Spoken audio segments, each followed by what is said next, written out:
नमस्कार बंधुरा गार्गी किचेने सबाइके स्वागत। तो आज के एक नतून रेसिपि निये एलाम मसुर डालेर।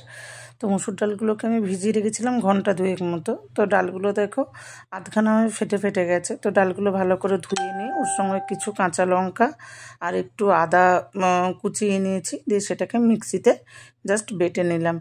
एइबार देखो कि सुंदर माने एकदम पुरो मसृण हयेछिलो, बाटाटा खूब सुंदर हयेछिलो।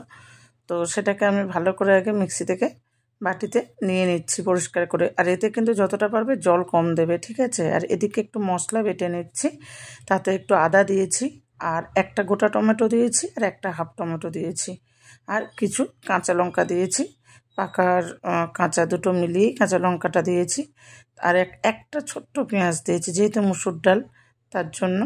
তো সেটাকেও দেখো মশলাটা আমি পেস্ট করে রাখবো একদিকে, আর এদিকে যে বাটা মুসুর ডালটা সেটার মধ্যে আমি অল্প করে হলুদ, অল্প একটু 1 চামচ মতন লবণ দিয়েছি, দিয়ে একটু ফেটিয়ে নিয়েছি, কারণ এটা বেশি ফেটানোর প্রয়োজন নেই, যেহেতু মুসুর ডালটা একটু মানে খুবই তো নরম সফট ডাল, তো সেই জন্য এটা অল্প একটু জাস্ট একটু ফাটিয়ে নিলেই হবে। দিয়ে এরকম ছোট ছোট করে আমি বড়াগুলোকে ভেজে নিচ্ছি। তবে তেলটাকে খুব ভালো করে গরম করতে হয় এই ভাজার ক্ষেত্রে, না হলে কি হয় কড়াইয়ের গায়ে লেগে যায়, তখন বড়াগুলো ভেঙে যাবে।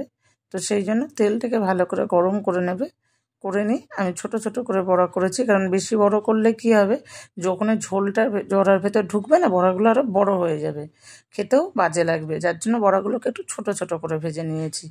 দিয়ে দেখো আমি প্রথম কড়াইয়ের একদম ছোট ছোট করে ভেজে নিয়েছি, প্রথম কড়াইটা তোমাদের দেখাচ্ছি।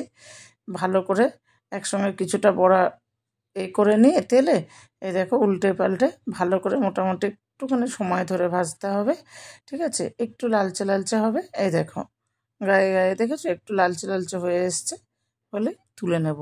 আর সেই একই রকমভাবে আবার দ্বিতীয়বারও বড়াগুলো ভেজে নিচ্ছি আমি। আর তেলটাও কিন্তু দেখো তেলটা কিন্তু খুব সুন্দর গরম হয়েছিল, কারণ কাঁচা তেলে কী হয় জানো তো, সেই বড়ার একটা ভেতরে না বাজে গন্ধ বেরোয় তেলের। ওই জন্য সবসময় যে কোনো কিছু তুমি ভাজো না কেন তোমরা তেলটা ভালো করে গরম করাটা খুবই দরকার। তো এইভাবে যাই হোক, তো এই নিয়ে দ্বিতীয় ক্ষেপ হচ্ছে এটা আমার। তো দ্বিতীয় ক্ষেপের বড়াটাও দেখো সুন্দর করে ভেজে নিচ্ছি। তো এইবার আমি বড়াগুলোকে অল্প অল্প করে লালচে লালচে, ঠিক এর আগেরটাও যেমন ভেজেছিলাম এটাও একই রকমভাবে ভেজে নিয়ে আমি বড়াগুলোকে একটা থালায় তুলে নিলাম।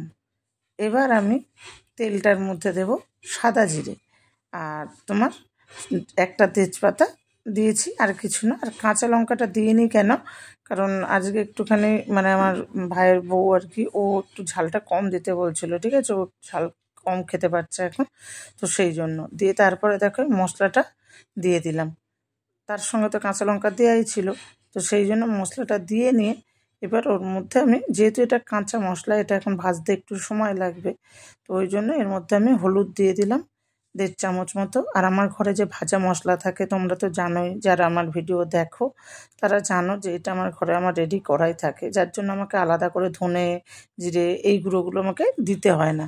তো সেই ভাজা মশলাটা দিয়ে এইবার 1.5 চামচ মতন লবণ দিলাম আর 1.5 চামচ মতো চিনি দিলাম, দিয়ে মশলাটাকে আমি ভালো করে কিন্তু কষিয়ে নিচ্ছি।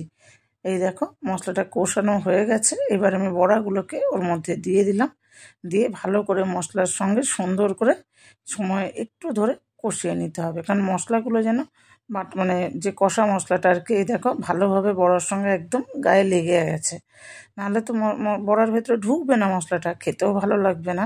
তো সেই জন্য একটু সময় ধরে কষিয়ে নিলাম বড়াগুলোকে, অল্প অল্প করে একটু জল দিচ্ছি, দিয়ে ভালো করে কষিয়ে নিলাম। কষিয়ে নেওয়ার পরে এবার এটাই কিন্তু একটা আছে, এটা জল কিন্তু তোমাদেরকে বেশি দিতে হবে, না হলে কিন্তু ঠিকঠাক হবে না। জলটাকে তোমাকে একদম একটু বেশি করে দিতে হবে, না হলে বড়াগুলো পড়ে না, ঝোলটা টেনে নিলে একদম শক্ত শক্ত হয়ে যাবে।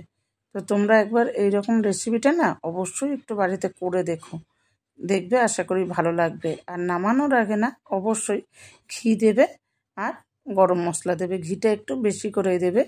তো এই রেসিপিটা তোমরা বাড়িতে অবশ্যই করে দেখো, যদি ভালো লাগে অবশ্যই একটু আমার চ্যানেলটা সাবস্ক্রাইব করে দিয়ে যেও।